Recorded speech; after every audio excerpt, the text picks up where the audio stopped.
All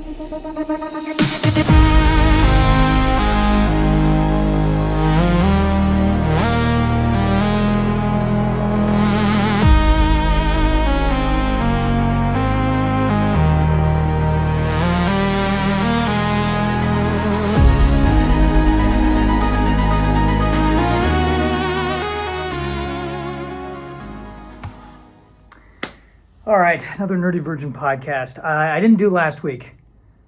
I'm not sure if anyone noticed. But if you did notice, hey, I'm sorry I didn't do it. I got a bit rushed, but I'm back this week. We're back and we're better than ever. I'm doing another Trek-themed comedy show on this Sunday, April 19th at 5 p.m. at Flappers Comedy Club and Restaurant. You should come and see it. You should come. Why'd you come? Why'd you come? What do you do? What have you got better to do than to come see it? Okay, so, well, how am I doing? I'm making slightly bad dietary decisions. I haven't succumbed to the sugar addiction for a while. That's good, but I did have multiple California rolls at a restaurant recently, and it was one California roll too many. And it's been throwing me in a digestive spiral. And I just need to remember what Clint Eastwood says. It's what Clint Eastwood said when they asked him what's the secret to your longevity. He said, I don't eat for pleasure. And I got to remind myself, I shouldn't be eating for the sake of enjoyment. I should be eating, it's a nutritional transaction. That's all it is. If anything, you know what? I should be eating for pain. That's the thing to do. I should be ordering the stuff that I don't want. I should be dreading eating. That's the only way to eat healthy. It should be torture. That's exactly what it should be. I should look on the menu and go, what's gonna break my spirit? I'll have that. And that's apparently the only way for me to live another 40 years. Ugh. So that's happening. So I watched remember Valerian and the City of a Thousand Planets? Remember that movie? Anyone? This might be a reach. It was Luc Besson. I'm butchering his name.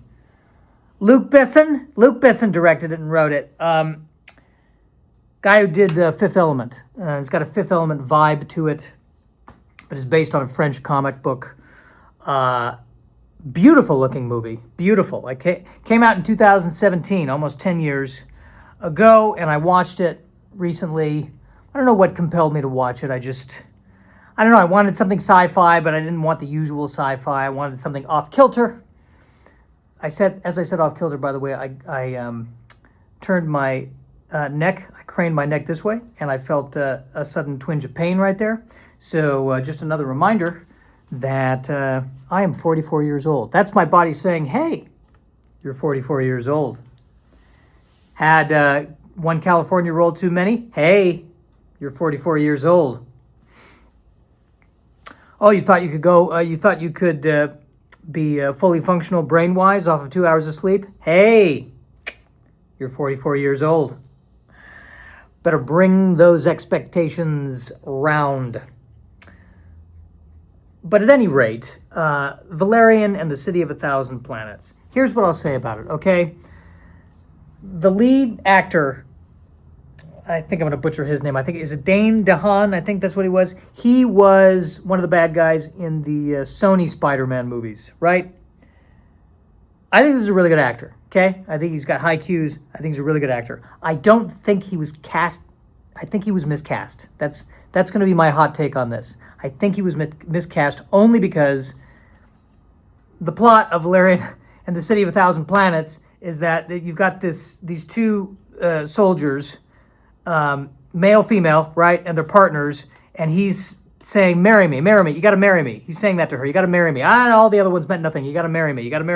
I'm ready to settle down. You got to marry me, which is great, but they both look like they're 17 years old. And I think in the movie, he's been in the service for 9 years. He looks 15. That's the thing. It's nothing. That's it. Like, it should have been, like, I feel like, Like, it should have been two people in their 40s. That would have made more sense to me, I think. Right? Am I crazy?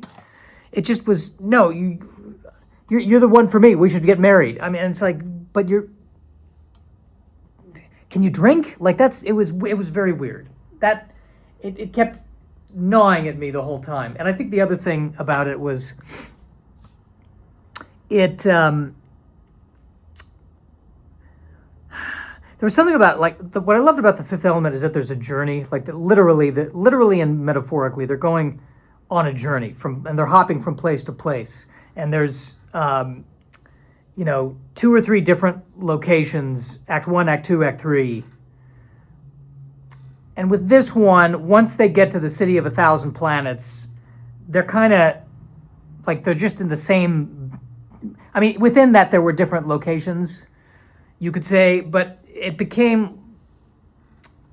didn't feel so much as a journey. This one felt more like unraveling the mystery of what happened. It was like the two of them were trying to solve a mystery, but it was a mystery that was, I don't think anyone was surprised when we found out who was the bad guy. It seemed pretty obvious from the get-go. I guess in a roundabout way, what I'm trying to tell you is that I didn't like the listen, I liked it. Didn't like it as much as The Fifth Element. I appreciate it. Okay. I mean, it really holds up. It looks fantastic. Like the art design, utterly amazing. You got to give that, you got to give credit where credit is due, man. But yeah, I think I think I got to be honest with you, because here's the other thing too, that I see people review. Everyone reviews movies all over the place. They're so hard to make, and I feel thousands of people work really hard for someone on the internet to go yeah, and to get 1 or 2 likes on it, like that. That just kind of ticks me off a little bit. I'm now doing a review of this podcast, which is a review podcast, and I'm giving this review podcast a negative review because why we got to make it negative? Why we got to make it negative? The central concept behind Valerian and the City of 1,000 Planets, the City of 1,000 Planets was like, it started as this tiny space station that kept adding and adding and adding as more cultures kind of came together, and it became this giant melting pot. Which was, it's a cool, beautiful idea. And within this giant melting pot, we have this plot going around that really doesn't seem to have anything to do with the giant melting pot now that I describe it.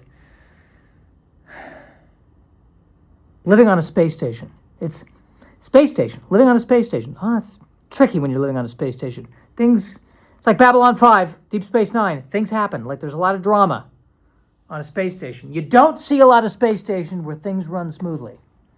There's, you go on a space station, and a lot of these sci-fi adventures, you're going to grow and change at the end of it. You won't come back the same.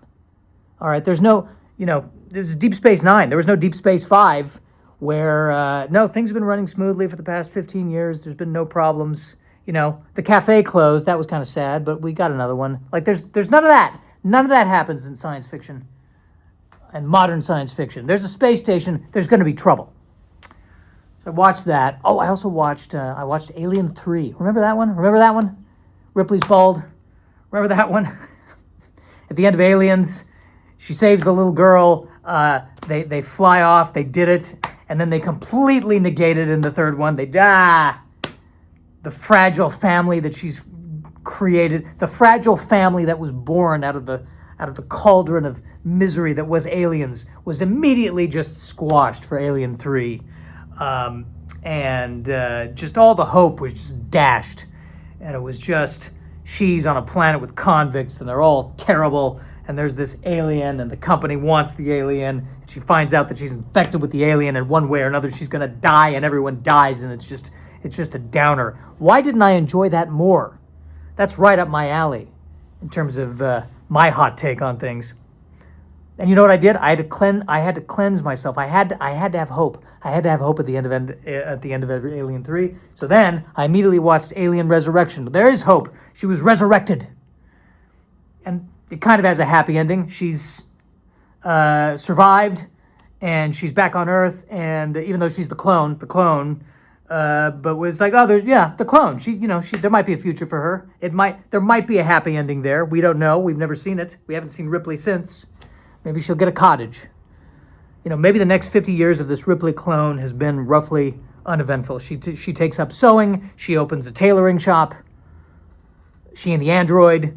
It's fairly lucrative. I mean, look, they're not rich, but they get by. That's what's important. They get by. And then one day she's talking to the grandkids. Yeah, you think it's bad. Let me tell you about the time that I was cloned and they took a queen out of me and I had to fight the queen and the queen's weird child, which almost tried to eat me, but also was kind of into me. Yeah, you think you have it bad with your, AP classes. I feel good about what's happened here today. This has to be 10 minutes, right? I think, all right, there's going to be this and then some sketches, and this feels like 10 minutes. Speaking on behalf of the board of directors of the Weyland-Yutani Corporation, I think we need to give up the alien thing. We must capture the secrets of the xenomorph. We've been trying for 400 years to do this, haven't we? I mean, ever since the 20th century. We never seem to just get our hands on the pesky alien. Think of the advances in weaponry and medicine. Some plucky heroic figure always comes along and thwarts our plans. I think it's time to move on. It's the only way that we can remain competitive. You want to remain competitive? Get the DNA of the people who keep thwarting the aliens, and let's use that. Did you hear they're moving the torpedo bay to the secondary hull? Really? I think it's going to look better down there. I liked it better when it was on the primary hull. Now we're going to have to commute. It's 5 more stops on the turbo lift. Hey, did you guys see they're moving the torpedo bay to the secondary hull? Looks better, doesn't it? Much more imposing. Nobody wants to work on the secondary hull. His commute just got worse. Look at it this way. At least you're not in a Miranda-class weapons pod. I have not heard good things about that weapons pod. No toilet. No toilet. How could they do that? Captain Sisko was lost in Quadrant 48. The only ships that Starfleet can spare are the USS Defiant and the USS Craig T. Nelson. That's not enough ships. Wait, what was the name of the second one? USS Craig T. Nelson. Who's Craig T. Nelson? The lead of the hit sitcom Coach and Mr. Incredible from the Incredibles movie by Pixar. No one's disputing the talent, appeal, and charm of Craig T. Nelson. And that is as it should be. Just don't usually name our starships after. Have you seen Coach? I mean, really seen it? Careful what you say. Attention Starfleet officers, due to the recent contagion on the USS Enterprise, we would just like to remind you that if you were wearing a hazmat suit in an area where there might be a contagious disease, don't take off your glove to wipe your nose. I don't know why we have to announce this. We think this is pretty obvious, but dude, don't take off your glove to wipe your... End transmission. They're trying to figure out a way to send astronauts to Mars, and the problem is you get too far out of Earth's atmosphere, there's all this radiation, and they're trying to figure out a way to protect the astronauts. So one idea they had was to line the ship with a sack of fluid that would be filled with, among other things, the astronauts' feces. So we're talking about poop shields.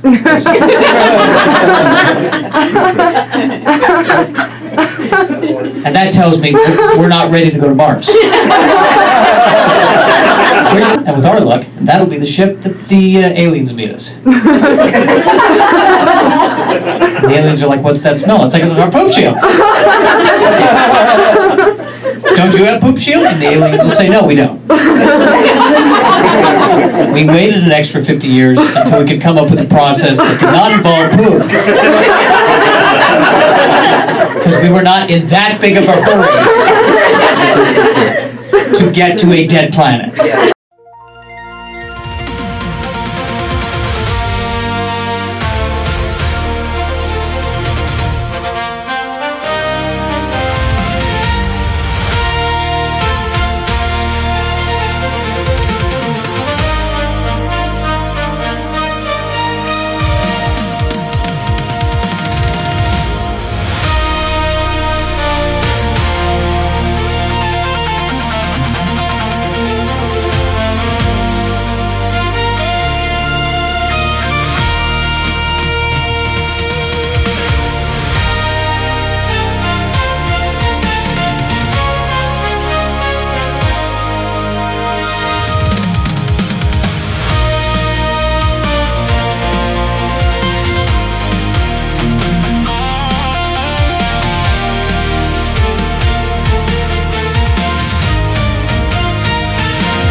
Nerdy